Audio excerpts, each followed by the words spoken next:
Have you ever felt like you're a fraud even when you succeed? You get the praise, but a voice in your head whispers, "You just got lucky." It's a matter of time before everyone finds out. That feeling isn't random insecurity. It's a powerful pattern of self-doubt your brain has learned. But it's a pattern you can break. What if you could find the secret triggers that set that pattern off and finally pull the plug?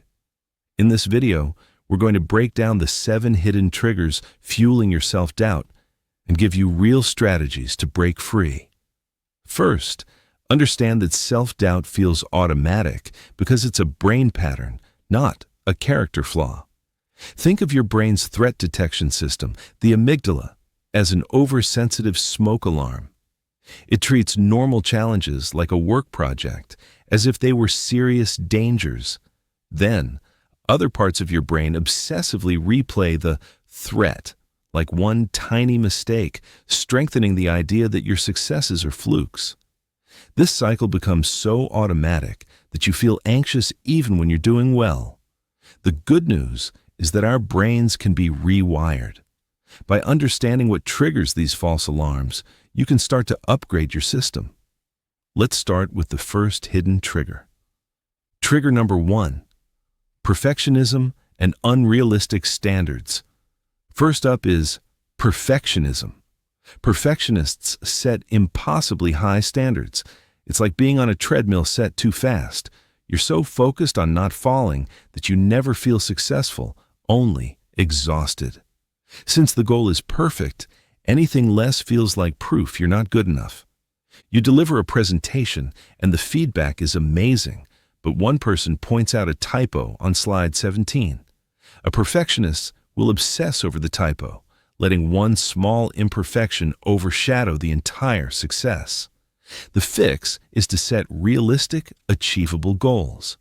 Break big projects into smaller steps and, this is key, celebrate your progress, not just perfection. When you finish a small step, acknowledge it. This teaches your brain to connect effort with reward, slowly dismantling the perfectionist mindset. Trigger number 2. Sensitivity to criticism. The second trigger is high sensitivity to criticism. For many, negative feedback doesn't just sting. It feels like a final verdict on their worth. This is your brain's oversensitive alarm flagging criticism as a major threat. Imagine someone says, "This soup could use more salt." You don't hear, "The soup needs salt." You hear, "You are a bad cook." Your brain treats a critique of the work as a personal attack. To fight this, practice separating feedback from your identity. Reframe it as just data, information you can use to improve, not a verdict on your value. A powerful phrase is, "Thanks for that perspective, I'll think about it." It creates space for your logical brain to step in before your emotions take over. Trigger number 3. Unresolved past experiences. The third trigger is unresolved stuff from your past. These are like old outdated programs running in the background of your mind. If you grew up where mistakes were a big deal or you were constantly criticized, you might have installed a program that says, "I'm not good enough." Now, as an adult, these old programs can still cause you to self-sabotage. On some level, that old program is protecting you from the pain of failure or criticism you learned to fear as a kid. A great first step is to identify these programs through journaling. Write down negative thoughts about yourself and ask, "Where did I first learn this?" Just making that connection can loosen its grip. For deeper issues, therapy like cognitive behavioral therapy, CBT, is designed to help you find and uninstall these old beliefs. Trigger number 4. Fear of failure and fear of success.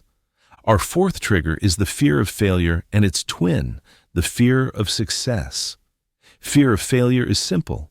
You're scared of shame, so you don't take risks. This starves your confidence because confidence is built by doing things. But fear of success is sneakier. This is being afraid of the attention and higher expectations that come with doing well. If you get that promotion, now all eyes are on you. This fear can make you hold yourself back. To get around this, adopt a scientist mindset. Instead of seeing tasks as a pass and fail test of your worth, see them as experiments. The goal isn't to be right, it's to gather data. This simple reframe turns failure into learning, which takes the emotional pressure off. We're about halfway through. If this is hitting home, let me know in the comments which trigger you relate to the most.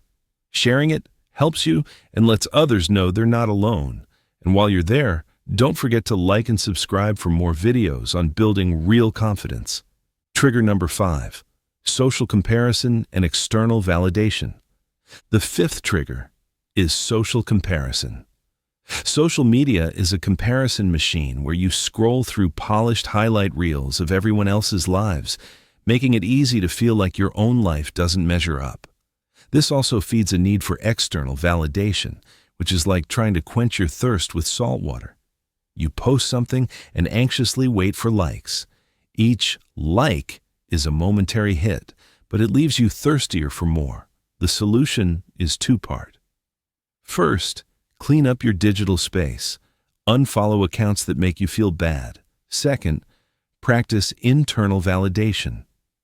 At the end of each day, write down one thing you're proud of, not something someone else praised, but something you value.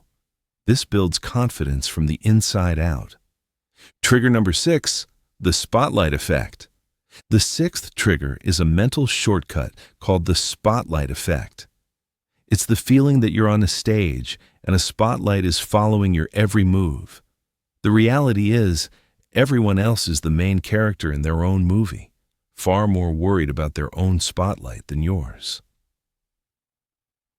That awkward thing you said in a meeting? You might replay it for days, but most people forgot it minutes later. This feeling of being watched makes you overly cautious and causes you to play small. A powerful way to fight this is to turn the spotlight around. When you feel self-conscious, shift your focus from yourself to your purpose. Ask, what's my goal here? When you focus on your mission, you take the spotlight off yourself.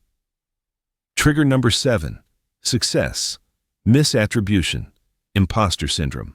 Finally, the 7th trigger is the signature of imposter syndrome. Success, misattribution. This is when your inner critic dismisses your achievements as lucky, too easy, or a fluke, instead of crediting your own skill. This pattern is especially common among high achievers.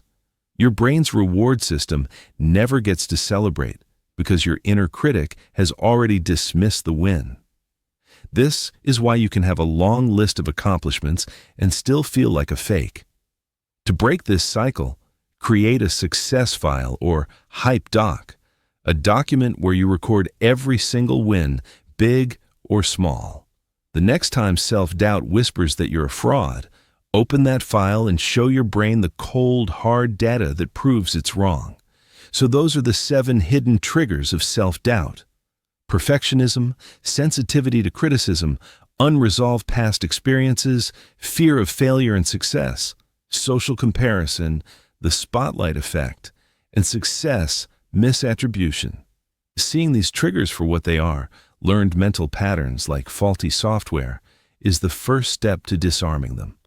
Self-doubt loves to hide in the dark. Shining a light on it helps you take your power back. You are not broken or a fraud. You're a capable person who learned some unhelpful mental habits. But just like you learned them, you can unlearn them. Start with one trigger. Pick one strategy we talked about and try it for 1 week.